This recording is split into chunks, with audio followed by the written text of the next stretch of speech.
All right, before we go to break, just wanted to talk and highlight once again the move. And I'm laughing because we haven't shown it in a few minutes and it's moved up another, however much. A new record. A new record above 66,000 now for Bitcoin. So what we saw happen for Bitcoin, and I don't know if we have the intraday chart where we can show where it just blew through the prior record and just kept going upward, you guys. And what I find really interesting there, I have to admit, I thought that once the Bitcoin futures ETF started trading, that we would perhaps see a sell the news phenomenon, as we have at other points in the crypto sort of adoption cycle this year, right? Dogecoin, for example, that's something that we saw with that cryptocurrency. That's definitely not what we're seeing, Sazi.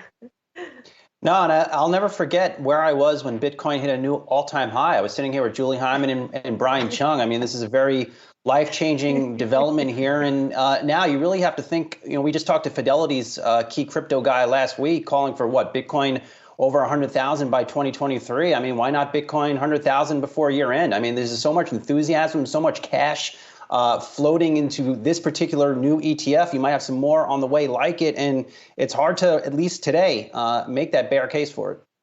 Yeah, and it hit another new high. I mean, this is just the way that it's been rocketing up all day. And you do raise a really interesting question, Julie, is why wasn't it a kind of traditional, sell the news type of situation? And you do wonder to what degree maybe are people pricing in not just the announcement yesterday or the debut yesterday of that BITO ProShares Bitcoin Futures ETF, but maybe they're pricing in the optimism over a Bitcoin spot ETF, which would have direct exposure to the physical Bitcoin instead of indirectly through these futures contracts on the CME. And, BITO obviously getting a big bid there. But who's to say? I mean, what's the worth in trying to create some sort of fundamental explanation for why Bitcoin is ripping up today beyond trying to put the timing of these things together? And I think it's just worth mentioning that maybe the next technical resistance point could be 69,420, because that's the type of that's the type of market that we're in right now, where people are just picking these funny, arbitrary numbers that they feel like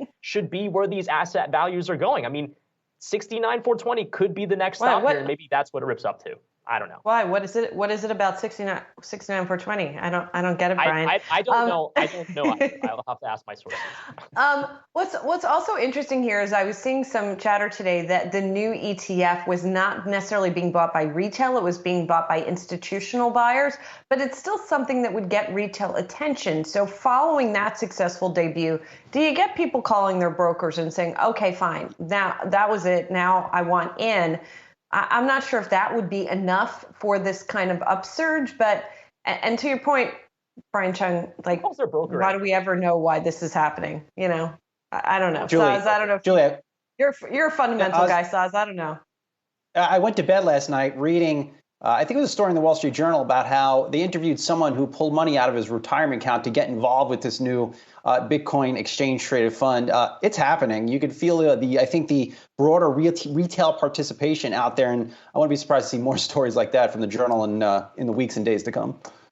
Yes, especially if we see it continue to go higher. Price begets price, doesn't it?